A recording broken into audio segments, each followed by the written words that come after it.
Podedes apoiar na muralla, que non hai problema.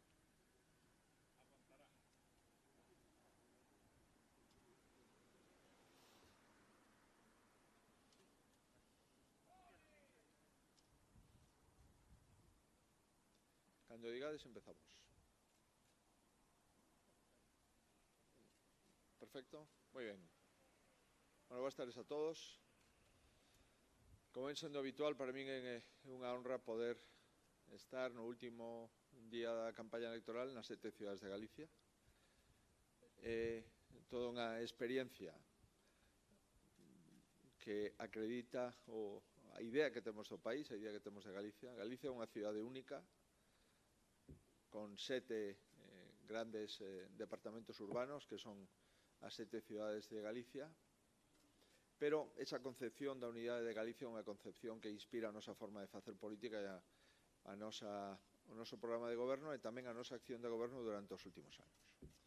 Eu quero decir dende Lugo, do mesmo xeito que fixen a primeira hora en Santiago, despois en Pontevedra, posteriormente en Vigo, agora en Ourense, aquí en Lugo e posteriormente na Coruña e en Ferrol. Veño a pedir o voto para unha Galicia segura, o voto para unha Galicia que está nun momento difícil, nunha encrucillada da súa propia historia, como está toda España e a maioría dos países do mundo. Estamos nunha situación de enorme incertidume, nunha situación de unha pandemia sanitaria, unha pandemia mundial, cos efectos económicos e sociais que isto supón. Por iso, o primeiro que quero trasladar é que ningún galego se quede sin decidir o futuro de Galicia. Que ningún galego renuncie a ser protagonista dos 4 anos de Galicia e que ningún galego, por tanto, se quede sin ir a votar. Somos perfectamente conscientes de que hai algún interese sorprendente, pero algún interese de algún partido para propoñer unha estrategia do medo a votar. Creo que os galegos non vamos a picar nesa estrategia e do mesmo xeito que en todas as cidades galegas e en todos os povos galegos, as tiendas, os supermercados, os centros comerciais, os bares, os restaurantes están abertos, pois do mesmo xeito todos os colexios electorais abrirán o próximo domingo con normalidade unha vez inspeccionados polas autoridades. Quero mandar unha mensaxe de agarimo e de solidaridade e tamén de optimismo a parte da provincia de Lugo, que está neste momento con un brote en un concello, fundamentalmente o concello de Burela, e tamén outros concellos xa con menor intensidade perimetrais, o concello de Burela e outros 7 que xa están dende fai varios días sin ningún problema e, polo tanto, volven a absoluta normalidade.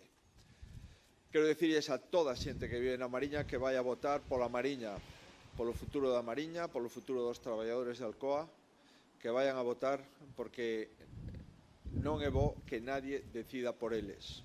Do mesmo xeito que na Mariña se pode ir a calquer bar, a calquer restaurante ou calquera tienda, tamén se pode ir a calquer colexio electoral.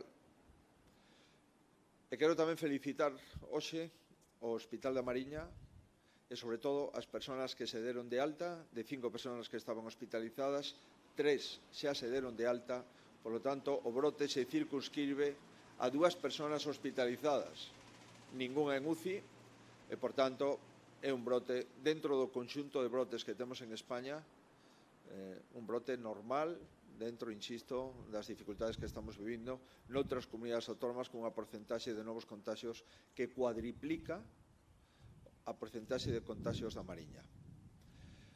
Na Mariña votaron no ano 2016 55.000 persoas.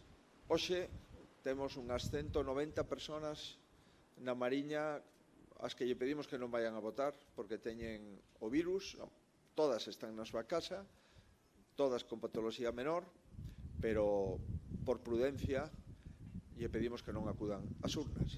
Pero non podemos cercenar os dereitos de 55.000 votantes na Mariña polo feito de ter menos de 200 persoas confinadas provisional e momentaneamente nas súas casas. Hai algúns políticos, insisto, que na Mariña dicen que non é votar seguro, pero seguro que eles van a votar. Por tanto, créanme, as autoridades sanitarias e as autoridades judiciais acreditan que se pode e se debe votar con normalidade na Mariña Lucense. Por último, quixera dicirlles que necesitamos seguir coa modernización da provincia de Lugo desde o punto de vista rural, desde o punto de vista gandeiro, desde o punto de vista forestal, tamén desde o punto de vista industrial e tamén coa modernización da cidade de Lugo. As infraestructuras sanitarias que fixemos nos últimos anos, o equipamento e os novos servicios do hospital, a hemodinámica, a medicina nuclear e a radioterapia, así como o Centro de Saúde Integral que estamos a piques de iniciar a súa construción no barrio da Residencia, son compromisos sanitarios con Lugo, pero o polo aeronáutico de Rozas, sin duda, é unha aposta sin precedentes por unha nova industria en Galicia que radica en Lugo e, por tanto, vamos a seguir coa modernización desta cidade, facer un novo barrio, un barrio da Residencia, un barrio de servizos e tamén, por que non, ir finalizando o incremento das prazas de maiores, o incremento das prazas de infancia e tamén a mellora dos colexios e a conectividade de Lugo co resto de Galicia. En definitiva, eu veño a pedir un voto aos lucenses. Sempre que yo pedín, tiven a posibilidade de disfrutar da confianza maioritaria da provincia. E por eso volvo a reiterar a miña solicitude de outra vez, outros 4 anos, seguir con esta confianza para ter un goberno que goberne, un goberno estable, un grupo parlamentario maioritario, aprobar as contas da comunidade autónoma e seguir xestionando a pandemia co rigor e coa excelencia que o fixeron os profesionais sanitarios nos últimos meses difíciles de confinamento e de dificultades.